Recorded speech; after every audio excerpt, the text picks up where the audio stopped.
마태복음 19장에서는 한 청년이 예수님께 나와 이렇게 질문을 하는 내용이 있습니다. 선생님이요, 내가 무슨 선한 일을 하여야 영생을 얻으리이까? 그때 예수님은 이 청년에게 이렇게 말씀하십니다.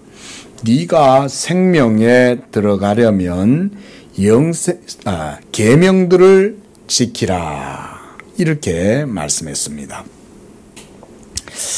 이 짧은 주님과의 대화를 통해서 우리는 이 청년의 신앙의 이해를 볼 수가 있습니다.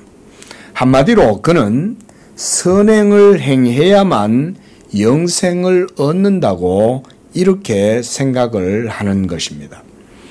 오늘날로 말하자면 이런 구원가는 곧 행위로 의롭다함을 얻어서 구원을 얻게 되고 영생을 얻게 된다. 한마디로 행위 구원관이다. 이렇게 말할 수가 있습니다. 그리고 이런 행위 구원관은 대부분의 인류가 보편적으로 갖고 있는 것이라고 할 수가 있습니다. 사람은 마음속에 누구나 다 종교심이라는 것을 가지고 있고 이 종교심을 따라서 구원에 대한 열망도 가지고 있습니다. 인간은 누구라도 실존적인 고통과 또 허무, 또 이 삶에서 느끼게 되는 빈곤함, 갈증들, 이런 것들을 누구라도 그런 실존의식 속에 살아가고 있다고 할 수 있습니다. 그렇기 때문에 누구라도 사람은 구원을 바라고자 하는 마음이 있는 것입니다. 자기의 연약한 상황, 자신의 부족한 많은 그런 상태, 그런 것이 항상 우리는 빈곤함을 느끼는 거죠. 그러다 보니까 어떤 사람들은 그런 것들을 극복하기 위해서 부를 추구하기도 하고, 또 어떤 사람은 지식을 추구하기도 하고, 명예를 추구하기도 하고, 또 이 세상에 육적인 활락이나 쾌락을 추구하는 사람들도 있습니다. 마약에 중독되는 사람들, 무엇 때문이겠습니까? 그 육적인 갈망을 원하는 거죠. 도박에 중독되고 성적인 것에 중독이 되고 노예가 되는 것은 모두가 다 그런 갈망을 보여준다고 할 수가 있습니다. 그러나 그런 구원을 이루기 위해서 오늘 이 청년의 질문처럼 어떻게 하여야 영생을 얻을 수가 있습니까? 라고 하는 질문은 우리 모든 사람들의 질문이라고도 할 수가 있습니다. 그런데 사람들은 바로 그 영생을 충족시키기 위해서 해야 될 것이 뭐냐? 바로 선행이라고 하는 것입니다. 선행. 어떤 선한 일을 하여야, 무슨 선한 일을 하여야 영생을 얻겠나이까? 이런 질문은 대부분의 사람들의 질문이라고도 할 수가 있습니다. 그리고 예수님은 그런 질문에 대해서 생명을 얻으려면, 생명에 들어가려면 계명들을 지키라 라고 이렇게 청년에게 말씀하신 거예요. 오늘날 우리들에게도 예수님은 그렇게 말씀할 수 있어요. 우리가 하나님께 대한 영적인 것을 알지 못한다면 예수님도 이런 식으로 우리에게 대답하실 수 있어요. 그래, 네가 행위로, 선한 행위로 하나님 앞에 영생을 얻고자 하느냐? 그러면 계명들을 지키려무나. 네가 모든 계명을 다 지키면 영생을 얻을 수가 있다. 이렇게 우리에게 말씀하실 수 있는 거죠. 자, 여러분, 우리가 선한 일을 행해서 영생을 얻을 수가 있겠습니까? 불가능하죠. 그런데도 예수님은 왜 계명들을 지키라고 이 청년에게 말씀하셨을까요? 그가 애시당초 질문이 잘못됐다는 것을 알려주기 위해서 그렇게 말씀하시는 거예요. 야, 네가 뭐 선행을 행해서, 무슨 착한 일, 선행을 행해서 영생을 얻으려고 한다고? 그래, 그럼 한번 계명을 다 한번 지켜봐. 그 얘기인 거죠. 결국 계명을 지킬 수 없으니 영생도 얻을 수가 없는 거죠. 생명에 들어갈 수가 없는 거예요. 한마디로 너 불가능해. 이 얘기를 예수님이 하시는 거죠. 자, 이렇게 성경은 세상 사람들이 가지고 있는 이런 보편적 구원관과 다른 구원관을 말씀합니다.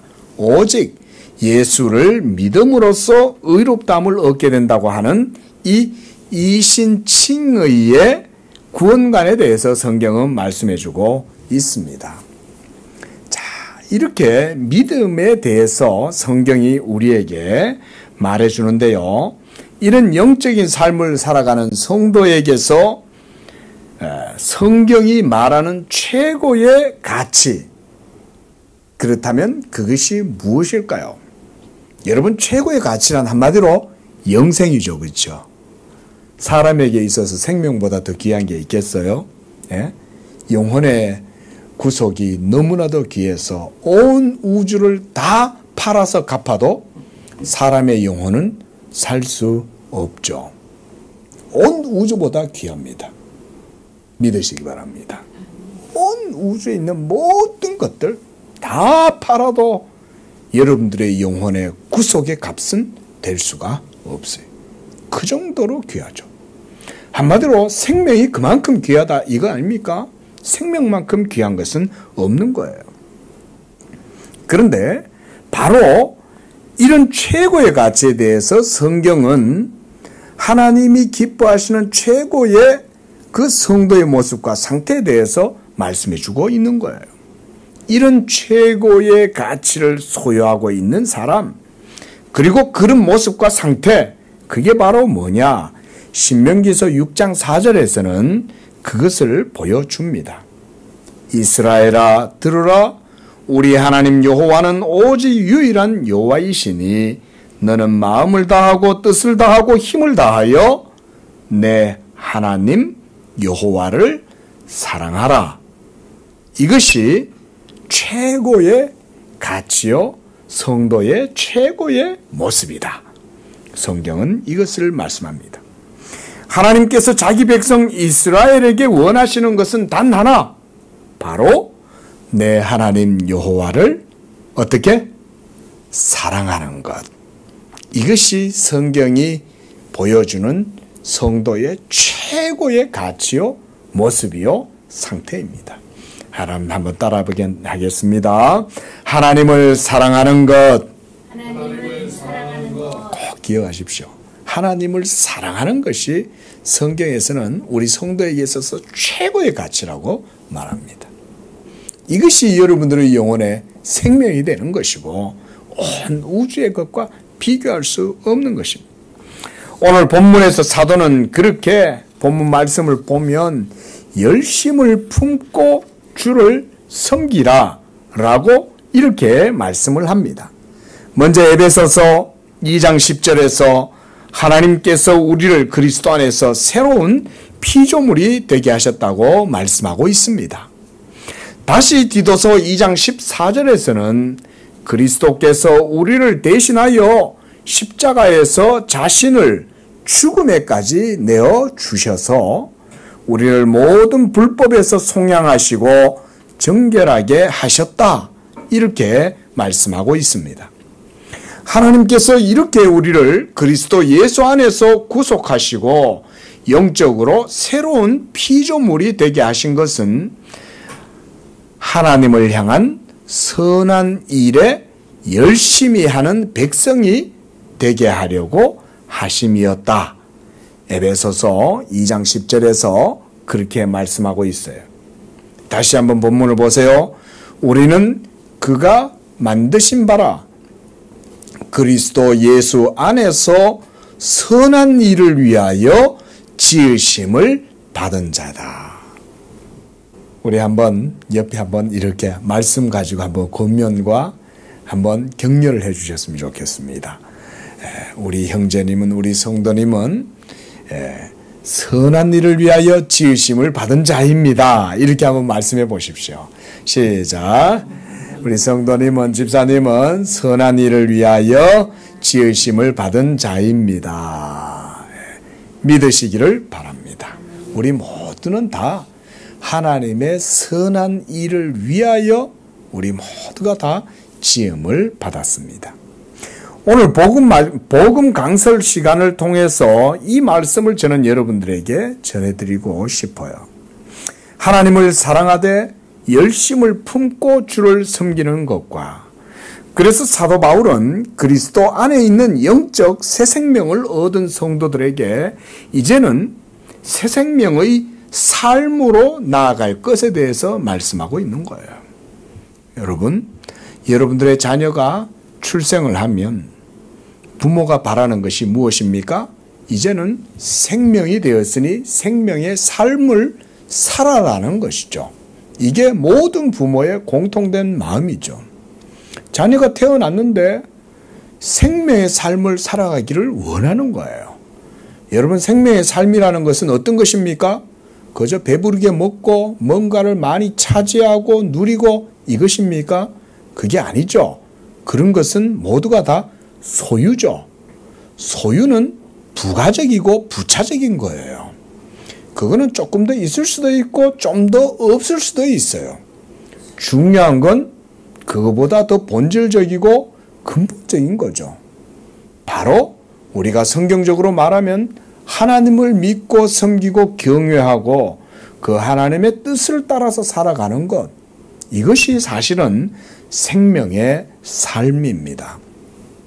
하나님께서 여러분을 그리스도 안에서 구속하시고 새로운 존재가 되게 하셔서 여러분들로 하여금 새 생명의 존재가 되게 하셨을 때는 이제는 새 생명의 존재로만 머물러 있으라는 것이 아니라 새 생명의 삶으로까지 나아가라고 말씀하시는 거예요. 그래서 저는 특히 본문에서 오늘 본문 말씀을 보면 특히 디도서 2장 14절에서 하나님께서 우리를 자기 백성이 되게 하려 하셨다라는 이 말씀을 저는 중요하게 생각을 합니다. 우리 모두 하나님 그분 자신의 친백성들인 것입니다. 하나님께서 우리를 자기 백성이 되게 하신 것은 분명한 의도와 목적이 있다는 것을 보여주는 거예요. 하나님이 여러분을 왜 예수 믿게 하셨냐?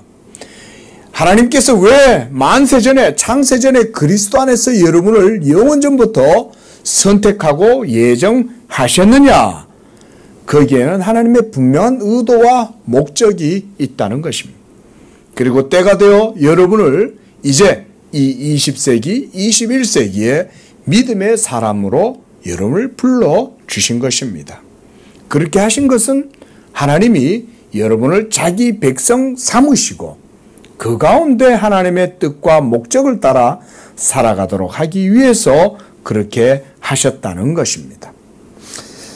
하지만 우리가 예수 믿기 전에는, 성령으로 거듭나기 전에는, 또 말씀으로 여러분의 영혼이 다시 살리심을 받기 전에는 그저 육적 삶을 살아갔기 때문에 하나님을 참되게 사랑할 수 없었고, 또 영적으로 선한 일에 열심을 품고 주를 섬길 수 없는 그런 부패하고 타락한 상태였다고 성경은 증거를 합니다. 우리가 성경을 함께 찾아서 보겠습니다. 먼저 로마서 11장 30절 말씀입니다. 시작. 너희가 전에는 하나님께 순종하지 아니하더니 이스라엘이 순종하지 아니하므로 이제 긍휼을 입었는지라. 이 말씀에서 우리가 전에는 하나님께 순종하지 아니한 백성이었다라고 말씀하고 있습니다. 하지만 이제는 어떻습니까? 이제는 순종할 수 있는 백성이 되었다는 거예요. 또 한번 찾아봅니다. 이번에는 에베소서 2장 3절 말씀입니다. 시작. 전에는 우리도 다 그 가운데서 우리 육체의 욕심을 따라 지내며 육체와 마음이 원하는 것을 하여 다른 이들과 같이 본질상 진노의 자녀이었더니, 예수 믿기 전에, 성령으로 거듭나기 전에 하나님이 여러분들을 그리스도 안으로 부르시기 전에는 여러분들도 다 그 가운데에서 죄를 먹고 육체의 욕심을 따라 지내고 육체와 마음이 원하는 것을 따라 행하였던 본질상 진노의 자녀였다. 한 번 더 찾습니다. 에베소서 5장 8절 시작. 너희가 전에는 어두움이더니 이제는 주 안에서 빛이라. 너희가 전에는 어두움이었다. 이렇게 말씀하고 있어요. 그 외에도 베드로전서 2장 10절에서 사도는 너희가 전에는 백성이 아니더니 이렇게 말했어요. 또 전에는 긍휼을 얻지 못하였더니 이제는 긍휼을 얻은 자가 되었다. 이렇게 모든 성경은 예수 믿기 전에 우리의 존재에 대해서 이렇게 묘사를 하고 있어요.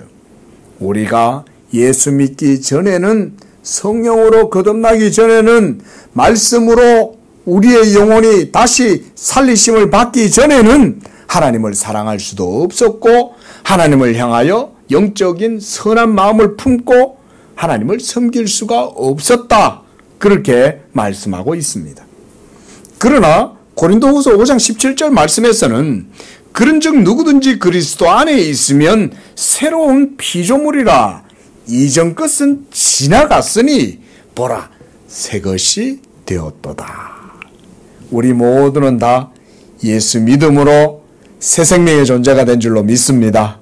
예, 오늘 본문에서도 2장 10절에서 동일한 말씀을 하고 있는 거예요. 우리는 그가 만드신 바라 그랬어요. 우리는 그가 만드신 바. 하나님이 여러분을 그리스도 안에서 새 생명의 존재로 창조하신 거예요. 할렐루야. 예? 이게 바로 하나님이 우리를 구원하시는 구원의 방법인 거예요. 예수 그리스도께서 우리에게 새 생명을 주시기 위하여 성육신하시고 십자가에서 율법에 대하여 죽임을 당하시는 거예요. 그가 율법에서 죽으심으로 이제는 그리스도의 십자가에서 우리의 새 생명의 모든 원천이 거기에서 다시금 일어나게 된 거예요. 놀라운 하나님의 구원의 영적인 방식이 거기에 있습니다. 그래서 우리는 오직 예수 십자가 이것만 붙들 수밖에 없는 거예요. 왜냐하면 거기에 내가 죽고 거기에 내 생명이 다시금 살아났으니까. 그리스도와 함께 예수가 다시 살아나심으로써 율법에 대한 여러분들의 모든 정죄도 십자가에서 다 도말될 뿐 아니라 여러분 안에 이제 새 생명의 원리가, 새 생명의 씨앗이 여러분 속에 이제는 자라나게 되고 하늘의 미랄이신 예수님이 죽고 많은 열매가 여러분들을 통해서 맺히게 된 것입니다. 이처럼 이제 그리스도 안에서 여러분들은 새로운 피조물이 된 거예요. 그것이 바로 오늘 사도가 2장 10절에서 말씀하는 선한 일을 위하여 지으심을 받았다라고 하는 그 말씀인 것입니다. 하나님께서 우리를 그리스도 안에서 택하시고 불러주신 것은 이와 같이 선한 일을 위하여 부르심인 줄로 믿습니다. 또한 디도서 2장 14절에서도 동일한 말씀을 합니다. 그가 우리를 대신하여 자신을 주심은 그랬어요.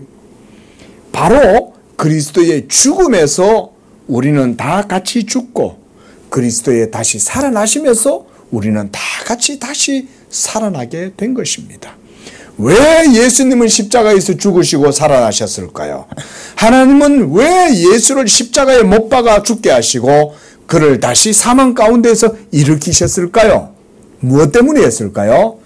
여러분들을 그와 함께 죽이고 여러분들을 그와 함께 다시 살려서 그리스도 안에서 새 생명의 존재가 되게 하심인 줄로 믿습니다.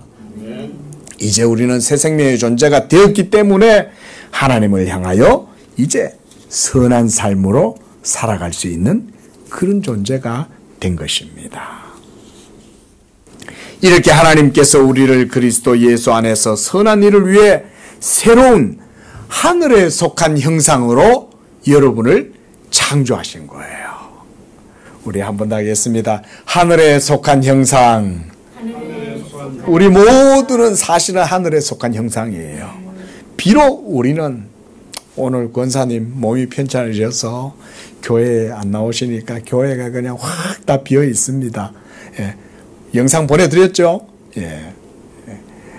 예. 참 제가 병원에도 그저께 모시고 가고 이러면서 이렇게 참 보면서 참 언젠간 나도 권사님이 그러시는 거예요.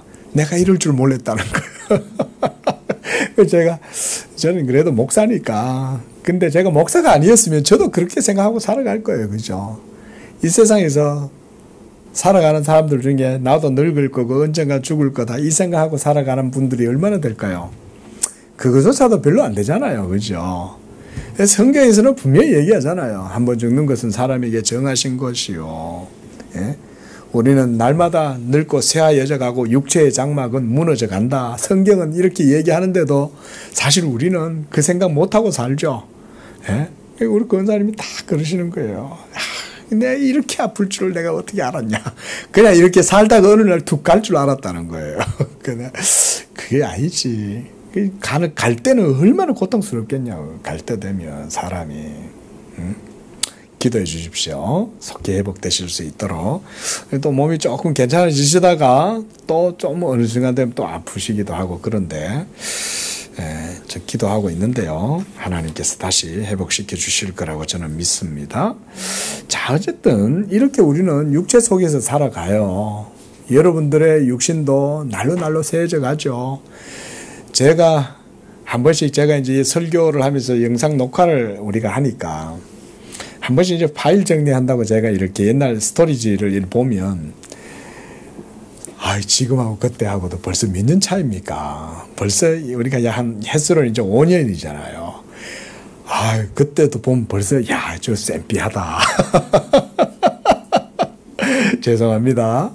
벌써 그 차이가 나요. 집사님하고 그때 찍었던 사진들 보면 우리 집사님도 그때는 지금과는 확 달라요. 벌써 5년의 이 간극이 있는데도 그새 막 이렇게 벌써 달라 보이고 참 세월이 얼마나 빠릅니까? 그렇죠? 하지만 우리의 육체의 장막은 날로 새하여져 가지만 후패하여져 가지만 우리 속에는 부활의 능력이 역사하고 있는 줄로 믿습니다. 이런 게 복음인 거예요. 여러분 안에는 예수 십자가의 그 죽으심과 함께 부활이 여러분의 몸의 흔적으로 남아있는 거예요. 이걸 믿으시기 바랍니다. 그래서 그리스도 안에서 우리를 부르신 하나님의 그 부르심 안에서 저는 우리 인생의 모든 것이 결정된다고 봅니다. 이전에는 내가 삶의 중심이고 주인이었고 내가 주체였고 내가 기준이었지만은 이제는 하나님이 내 삶의 중심이 되었고 주인이 되시고 그분이 주체시고 그분이 내 모든 삶의 기준이 되신다. 이렇게 바뀌는 거예요.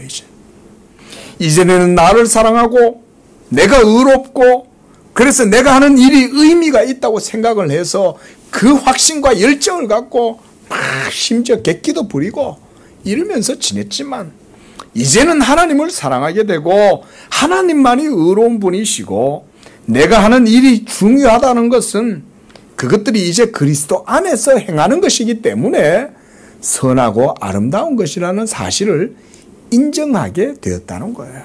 이것이 이전의 모습과 지금의 모습과의 차이인 거예요.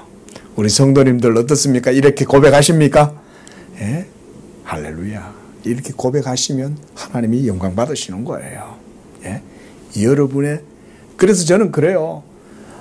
예수 믿고 하나님을 향해서 중심이 진실하면 애써 새로운 일 하려고 노력하지 마라. 그냥 존재만 돼도 하나님이 기뻐한다. 존재만 돼도. 제가 어떤 분 이름을 거명하면 그분에게 신뢰가 돼서 말씀을 드리지 않지만 전신불구 장애인이신데 공평하신 하나님이 나를 예수 믿게 해서 새 생명 되게 하셨다. 여러분 보세요. 그분이 하나님께 무슨 행위로 뭘 드려서 할 수 있습니까? 전신이 마비가 되어서 다른 사람이 밥을 떠먹여주지 못하면 살아갈 수 없는 그런 분인데도 하나님이 그 영혼을 사랑하시잖아요. 그분이야말로 하나님은 공평하다고 고백할 때 그분이 뭘 해서 하나님께 영광을 돌릴 수 있습니까? 그래 따지면. 그렇죠? 아무것도 할 수 없지만 그분은 지금 하나님 안에서 내가 새로운 존재가 되었다는 고백을 하잖아요. 하나님이 그분을 바라볼 때 뭘 보시겠어요? 하나님 그분 자신의 영광만 하나님이 보시는 거예요. 그렇죠? 여러분을 통해서도 마찬가지인 거예요. 하나님이 여러분을 뭘 해서 하나님이 기뻐하시는 게 아니에요. 여러분이 하나님 그분만으로 기뻐하고 그분만으로 만족하고 기뻐할 때 하나님이 여러분의 존재 자체를 기뻐하시는 줄로 믿습니다. 예? 자녀가 아기가 누워있는데 그 아기가 뭘 해서 기쁩니까? 고작 내 자식이니까 이게 너무 사랑스럽고 아름답고 귀엽죠. 이야, 네가 내 인생 최고의 작품이다. 아빠들이 자녀를 볼 때 그렇게 말하지 않습니까? 네가 내 인생 최고의 작품이다. 예? 하나님이 여러분을 그렇게 보시는 거예요. 예? 그래서 여러분 성경이 말하는 선한 일이라고 하는 것, 오늘 본문에서 선한 일에 열심하는 성도라고 말하는데 이 선한 일이란 뭐냐? 바로 하나님께 대한 우리의 영적인 삶과 모습을 의미하는 거예요. 선한 일이란 기본적으로는 다른 게 아니에요. 구제하고 선행을 행하고 자선을 베풀고 또 주변에 있는 사람들에게 뭔가 내가 좋은 행위를 하고 이것도 선한 일이긴 하지만 여러분 이것은 본질적인 것은 아니에요. 그걸 선한 일이라고 먼저 생각하시면 안 돼요. 제가 오늘 여러분들과 함께 나누고 싶은 얘기가 그런 거예요. 그런 것들은 외적으로 드러나는 모습인 거예요. 그런 외적으로 드러나는 모습도 중요하긴 하지만 우리 예수 믿는 사람들에게는 보다 더 근본적이고 원리적인 원천적인 그런 모습들이 있죠. 그게 바로 하나님을 사랑하는 것입니다. 하나님을 사랑하는 것에서 선한 일은 이루어지는 거예요. 그리고 사랑하려면 사랑하는 사람이 되어야 됩니다. 여러분 죄는 누가 짓습니까? 죄인이 죄를 짓습니다. 의인은 죄를 짓지 않습니다. 여기서 의인이란 예수님을 얘기합니다. 예수님은 완전한 의인이시기 때문에 죄를 지으실 수가 없어요. 죄라는 생각도 나지 않아요. 예수님한테는. 원래 하나님이 우리를 그렇게 창조하셨어요. 믿으시기 바랍니다. 원래 여러분을 하나님이 처음 창조하셨을 때는 아담 안에서 그렇게 창조하신 거예요. 그래서 죄를 생각하지 못해요. 죄인이 죄를 짓습니다. 여러분 보이지 아니하시는 영이신 하나님께 대한 사랑이야말로 저는 성경이 증거하는 바 최고의 모습과 최고의 가치다. 이렇게 말씀합니다. 그래서 율법과 선지자들의 최고의 강령이 뭐예요? 하나님 사랑과 이웃 사랑이죠. 거기에서 사랑하는 자는 모든 율법을 다 이루는 거예요. 그래서 율법의 최고의 가치는 사실은 사랑입니다. 사랑. 그런데 사랑하려면 어떤 자가 되어야 돼요? 이전에 나의 모습으로는 이 참된 사랑을 할 수가 없는 거예요. 이전에 나의 모습으로는 존재가 되지 못하기 때문에 그런 거예요. 하지만 그리스도 안에서 새롭게 지으심을 받은 우리 예수 믿는 성도들은 이제 이 사랑하는 사람이 될 수가 있는 것입니다. 여러분은 사랑하는 자들인 줄로 믿습니다. 사랑하는 자들인 거예요. 우리는. 여러분은 사랑할 수 있는 분들인 거예요. 예수를 믿는다면 여러분들은 이미 사랑하는 사람이 된 거예요. 그리고 우리는 하나님을 사랑할 수 있어요. 그 사랑 가운데 하나님께 영광을 돌릴 수가 있는 것입니다. 이것이 하나님이 기뻐하시는 첫 번째 가장 중요한 선한 일이다. 하나님을 사랑하는 것. 여러분 하나님은 어떤 분입니까? 인간에게 있어서 그분은 최고의 선이시요 만물 가운데 그분과 비교할 수 있는 존재는 하나도 없으며 또 그분 자신이 바로 생명 자체이시고 그분이 완전한 진리, 자체이십니다. 이렇게 고백하시기 바랍니다. 조금 신학적인 표현이죠. 그러나 이것이 정확한 표현이에요. 한번 따라 보겠습니다. 하나님 자신이 생명 자체시고 진리 자체이시다. 이것을 고백하는 게 굉장히 중요해요. 그래서 우리가 영이신 하나님이 우리 인간에게는 최고의 아름다움과 그분의 존재가 가장 우리에게 복된 이름인 거예요. 왜냐하면 하나님이 우리의 생명이고 진리고, 그러므로 그분에게서 우리가 모든 복된 것들을 다 누리기 때문에. 그래서 여러분, 하나님께서 아브라함을 부르실 때 아브라함에게 자신을 뭐라고 소개했는지 아세요? 아브라함아, 나는 너의 지극히 큰 상급이다, 이렇게 말씀했어요. 하나님이 상을 주신 게 아니에요. 아브라함에게 있어서 상은 누가 상이에요? 하나님 자신이 상인 거예요. 네. 하나님 자신이 여러분의 기업이 되시는 줄로 믿습니다. 이게 성도들의 삶의 기업이에요. 하나님은 우리의 기업이 되신다.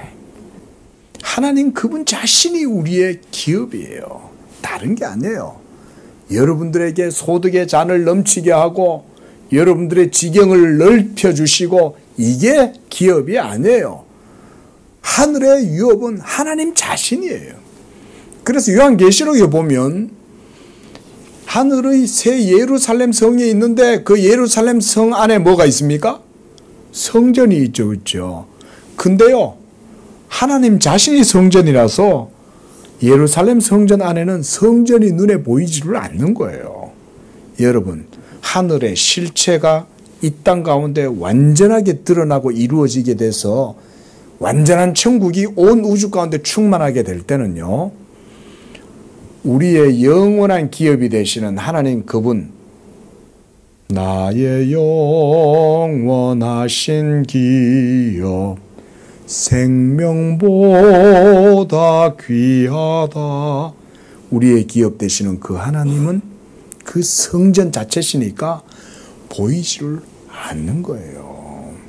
보이지 않는데 천국에 있는 성도들은 그 하나님의 영광을 인식할 수 있을까요? 없을까요? 충만하게 인식하는 거예요. 왜? 우리가 모두가 다 뭐가 됐으니까? 생명이 되었기 때문에. 그리스도 예수와 연합되어서 그리스도의 생명으로 충만하기 때문에 하나님의 형상을 굳이 볼 필요가 없어. 이렇게 외물, 사물들을 인지하고 감각할 필요가 없어요.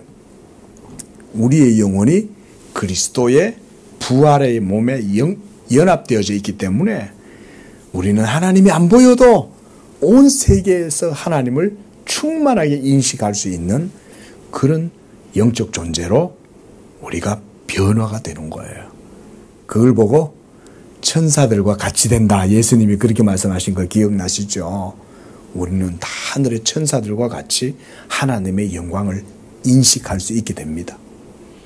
지금은 비록 목사가 전하는 복음의 증거, 성경의 말씀, 기도, 이 땅의 생활 속에서 마치 거울과 거울을 보는 것처럼 희미하게 보겠지만 마지막 날이 이루어지면 얼굴과 얼굴을 서로 마주 대하여 보는 줄로 믿습니다. 이게 마지막 날에 보게 될 영광이에요. 바로 하나님은 우리에게 있어서 그런 분이신 것입니다. 그러므로 이제는 그리스도 예수 안에서 하나님을 향해 사랑할 수 있는 마음을 주시고 선한 일을 열심히 하는 이런 백성이 우리가 되게 하신 것입니다. 그래서 신명기서 6장 5절 말씀에서도 이 율법은 마음을 다하고 뜻을 다하고 힘을 다하여 네 하나님 여호와를 사랑하라 라고 명령하고 계시는 거예요. 또한 베드로전서 4장 8절에서도 사도는 이렇게 말씀합니다. 무엇보다도 열심으로 서로 사랑할지니 그랬어요. 말씀드렸죠. 사랑하는 사람은 누가 사랑할 수 있습니까? 사랑하는 사람이 사랑하는 거예요. 여러분 속에 하나님에 대한 사랑이 있지 않으면 사랑할 수 없습니다. 이제 그리스도 안에서 여러분은 사랑할 수 있는 존재가 되었기 때문에 열심으로 서로 사랑하라. 우리 양재교회 성도들 모두 열심으로 서로 사랑하실 수 있기를 축원드립니다. 그래서 우리 교회가 커지면 커질수록 사랑이 더 배가 되고, 그래서 사람의 모습이 나는 게 아니라 우리를 사랑하시는 하나님의 사랑과 또 하나님께 대한 새 생명의 사랑들이 충만하게 되는, 저는 이런 교회에 대한 비전이 있습니다. 우리 성도님들도 함께 이렇게 마음을 품고 기도해 주시기를 바랍니다. 두 번째로, 선한 일이란 하나님을 아는 것에서 시작된다. 이런 말씀을 드립니다. 기독교 신앙의 모든 원리는 그리스도 예수를 아는 지식에서 출발합니다.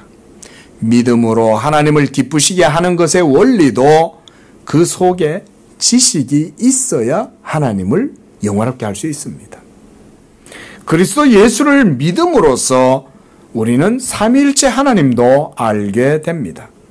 그러므로 예수 믿기를 힘써야 하는 것입니다.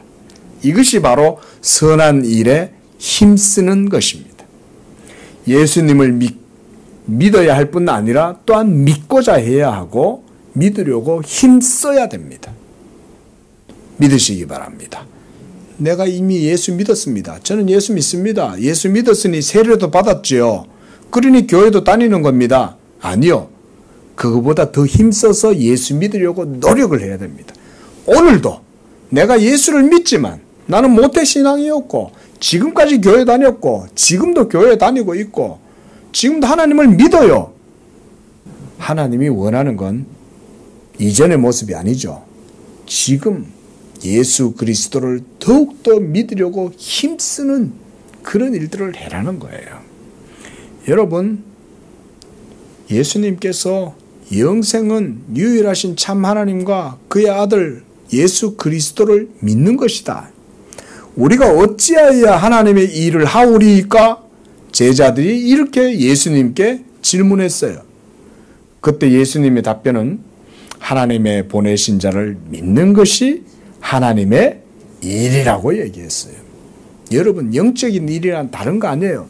여러분들의 일상적인 모든 삶에 주어진 일들을 행하시는 것, 그것도 그렇게 따지면 영적 산제사예요. 이것이 우리 개신교회, 개혁주의의 그런 직업윤리설이기도 하고 이런 게 바로 우리 개혁주의 정신이죠. 그런데 그거보다 더 중요하고 본질적인 건 외면적으로 드러나는 그런 직업이나 여러분들이 하는 그런 삶의 일들, 천직들, 그런 걸 얘기하는 게 아니에요. 그거보다 더 본질적인 것은 하나님을 사랑하고 예수 그리스도를 믿는 것에 힘쓰는 것이 바로 하나님의 영적인 일들입니다. 그것이 바로 선한 일이라는 거예요. 그러므로 예수 믿기를 힘써야 된다는 것입니다. 오늘도 나는 예수를 믿지만 더욱 믿으려고 힘쓰시기를 축원드립니다. 더 믿으려고. 목사도 마찬가지인 거예요. 목사도 지금 믿음의 수준에서 지금까지 쌓아온 믿음의 수준에서가 아니에요. 또 믿으려고 또 해야 돼요. 예수여 오직 예수밖에 없나이다. 나를 부인하고 자기 십자가를 지고 내 몫에 태인 십자가 내가 지고 주를 따라가겠나이다 하면서 더 열심히 주를 믿으려고 힘쓰라는 거예요. 바로 이로써 우리가 하나님을 알기를 힘쓰게 되고 그렇게 하면 하나님을 기쁘시게 하며 하나님의 선하신 뜻에 우리의 영적 삶의 사이클을 맞출 수가 있는 거예요. 육체에 길들여지고 육체에 익숙해지면요, 영적인 것에 둔감해집니다. 여러분, 예수 믿다가도요, 나태함과 그리고 태만함에 빠질 수 있어요. 영적인 둔감함에 빠질 수 있어요. 엘리 제사장 보십시오. 하나님의 성막 여호와가 날마다 임재하고 여호와의 등불이 날마다 불꽃같이 환하게 불타고 있는 그 성전 앞에서 엘리는 가장 비둔한 자가 되었어요. 영적으로. 하나님의 성막 바로 앞에서 의자 갖다 놓고 앉아가지고는 그러고 있다가 태만함에 비둔해져 있다가 넘어지면서 목이 부러져 죽었어요. 엘리가. 하나님을 가장 가까이에서 섬기던, 오늘날로 말하면 목사님 아니에요? 응? 성도 여러분들이라고 그러면 예외가 아니겠죠. 목사조차도 그럴진데 예수 믿으려고 노력해야 돼요. 또다시 나를 십자가에 못 박고 내 자신을 또 부인해야 돼요. 응?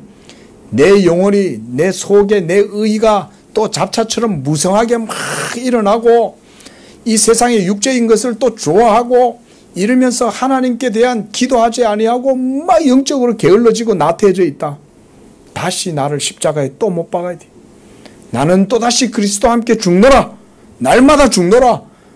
내 십자가를 지고 내가 또다시 주님께 걸어 나가겠다. 여러분 이렇게 기도하시기 바랍니다. 하나님이 그러면요 새 힘을 주셔요. 그때 그래 바로 그거야. 믿음으로 나를 바라보고 또 걸어 힘내. 그러면 하나님이 성령의 은혜와 능력으로 도와주셔요. 세 번째 선한 일이란 하나님 앞에서 우리 자신들을 믿음으로 정결하게 하는 것. 이것이 저는 세 번째 선한 일이라고 생각을 합니다. 선한 일을 함에 있어서 늘 거치고 대적하는 것들이 있어요. 그것은 바로 여러분들 육체 속에 있는 죄입니다. 이 죄와 날마다 싸우면서 믿음으로 우리 자신들을 정결하게 해 나가야 돼요. 앞서 말씀드렸듯이 예수 믿기를 힘쓰면 그 사람은 늘 예수의 피에 자신을 적실 것이요 예수의 십자가의 의만을 자기의 자랑으로 삼고 살아갈 것입니다. 그러면 그의 심령은 정결해질 수밖에 없는 것입니다. 선해지면 하나님이 그 사람을 더욱더 사랑하실 수 있어요.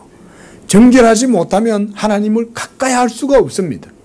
예수를 믿어도요 복음의 자유 안에 있으면서도 그리스도 복음의 의 앞에서 늘 자신을 하나님 앞에 정결하게 하려고 힘써야 됩니다. 그렇게 하지 않으면 하나님과 가까이 할 수 없어요. 심령이 청결한 자가 하나님을 보는 거예요. 마음이 청결하지 못하면 하나님을 볼 수 없어요. 하나님을 볼 수 없으면 육적인 것을 봅니다. 육적인 것을 보다 보면 거기에 매료되고 거기에 쓸려가다 보면 결국은 영적으로 비둔한 자가 되고 게으름과 나태함 속에 영적으로 결국은 문외한이 되는 것입니다. 그러므로 날마다 믿음으로 묵묵히 참고 인내하면서 자기 십자가를 지고 그리스도의 남은 고난을 여러분의 육체에 채우는 일에 열심히 하시기를 바랍니다. 여러분 그리스도의 남은 고난을 육체에 채운다. 그리스도의 교회에 남은 고난을 사도가 자기 육체에 채운다라고 했을 때 이것은요 사도에게만 적용되는 게 아니에요. 정말 고급 단위의 아주 차원 높은 그리스도의 그 신앙을 가지고 있는 사람들은요 고난을 두려워하지 않습니다. 도리어 그 단계가 되면 아주 수준 높은 영적인 깊은 단계에 있는 사람은요 도리어 그리스도의 남은 고난을 자기 육체로 감당하는 데 있어서 감사하고 그걸 도리어 감수하고 그것을 통해서 인내하고 그 가운데에서 그것을 얼마든지 겪어내려고 하는 그런 마음을 가지고 있는 사람이 진짜 영적인 깊은 단계에 있는 사람들입니다. 사도 바울이 바로 그걸 표현한 거예요. 그리스도의 몸에 남은 고난을 내 육체에 채운다. 그 단계까지 나아가는 사람이면 삶의 일체의 모든 비결을 그 사람은 충분히 감당할 수 있는 진정한 중용의 도를 가지는 사람이 그런 사람이에요. 여러분 진정 정말 완성도 높은 철학은요 복음 안에서만 가능합니다. 제가 뭐 철학자들에 대해서 깊이는 다들 몰라도요 기본적인 건 알아요. 결국은요 예수와 함께 십자가에 못 박힌 자만이 진정한 철학을 정말 구현할 수 있고요 진정한 중용의 도도요 정말 완성도 높은 그런 중용의 도는 예수와 함께 죽고 사는 그 사람만이 할 수 있어요.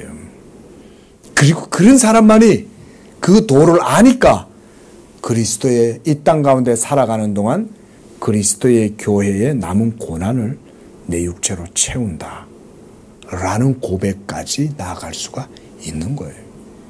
이런 선한 일에 우리 모두 열심하실 수 있기를 축원을 드립니다. 마지막으로 선한 일은 하나님의 계명을 따라 지키고 인내하고 힘쓰는 것을 의미하는 것입니다. 그래서 누가복음 8장 15절에서 주님은 좋은 땅의 비유를 하면서 이렇게 말씀했어요.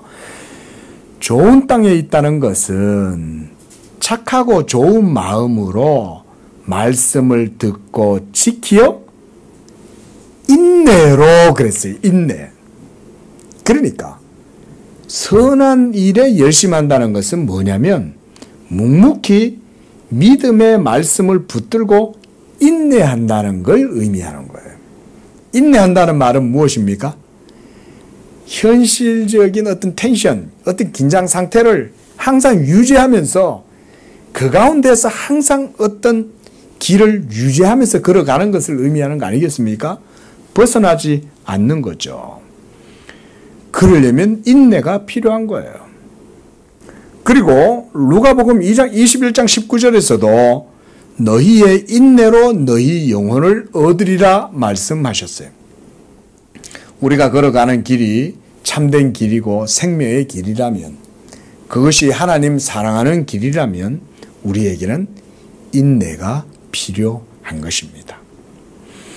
그래서 로마서 15장 4절에서도 우리의 교훈을 위하여 기록된 것이니 우리로 하여금 인내로 또는 성경의 안위로 소망을 가지게 하려 합니다. 이렇게 말씀했습니다. 또한 히브리서 12장 1절에서는 모든 무거운 것과 얽매이기 쉬운 죄를 벗어버리고 인내로서 우리 앞에 당한 경주를 경주하자 이렇게 말씀합니다. 사실은 우리 모두는 다 하나님 나라를 향하여 장기 레이스를 펼치는 마라토너들인 거예요. 우리들은 모두가 다 경주하고 있는 거예요. 지금 나중에 영광의 그 골대에 딱 입성하면 주님이 상을 주시겠죠. 상을 주실 때에 남상수 목사가 여러분들 앞에 있다고 결코 생각하지 마십시오. 여러분들은 여러분들의 레이스를 펼치는 거예요. 그러면 그 경주에서 누가 승리하냐? 인내하는 자가, 근면성실한 자가 상을 받는 거죠. 여러분들이 그 영광의 상을 받으실 수 있기를 축원을 드립니다. 그래서 성도의 신앙의 삶을 성경이 경주로 묘사를 하는 거예요. 그러기 위해서는 계명을 따라서 가야 돼요. 경주는 그 트랙을 벗어나면 안 돼요. 그렇죠? 룰을 지켜야 되는 거예요. 또 룰을 지키려면 인내를 해야 돼요. 변칙을 쓰는 사람은 인내를 못해. 예? 하지만 하나님의 말씀이 진리고 그 말씀의 생명이 있다는 것을 믿는 사람은 말씀 따라서 인내하면서 가는 거예요. 그 트랙을 벗어나지 않는 거예요. 반칙하지 않는 거예요. 그 길을 따라서 가야 생명을 얻기 때문에 그러려면 인내가 필요한 것입니다. 사랑하는 성도 여러분, 말씀을 맺습니다. 열심을 품고 선한 일에 열심하는 여러분들이 되시고 그 가운데에서 주를 섬기는 성도들이 되시기를 바랍니다. 무엇보다 주의 계명을 따라서 하나님을 섬기는 것, 그것이 경건의 도요, 경건의 법칙입니다. 우리 모두가 다 이와 같이 선한 일에 힘쓰는 자들이 되어서 영광의 그날에 우리 주님께 충성되고 착한 종이라고 칭찬 듣고 영광의 면류관을 얻게 되는 여러분들이 다 되시기를 축원을 드립니다. 기도하겠습니다. 자비로우신 주님, 그리스도 예수 안에서 우리를 새 생명의 존재로 창조하시고 이전 것은 지나갔으니 보라 새 것이 되었다다가 하신 그런 우리 성도들에게 이제는 주저앉아 있지 말고 일어나서 하나님을 향하여 선한 일을 위해 힘쓰는 자들이 되라고 말씀하셨습니다. 이와 같이 우리 양재교회 성도들은 이제 선한 일에 열심히 힘쓰는 그런 성도들이 되게 하시고 그러할 때 하늘의 부르심을 따라서 상급을 얻는 복된 성도들의 삶이 되게 하여 주옵소서. 거룩하신 예수님의 이름으로 기도합니다. 아멘.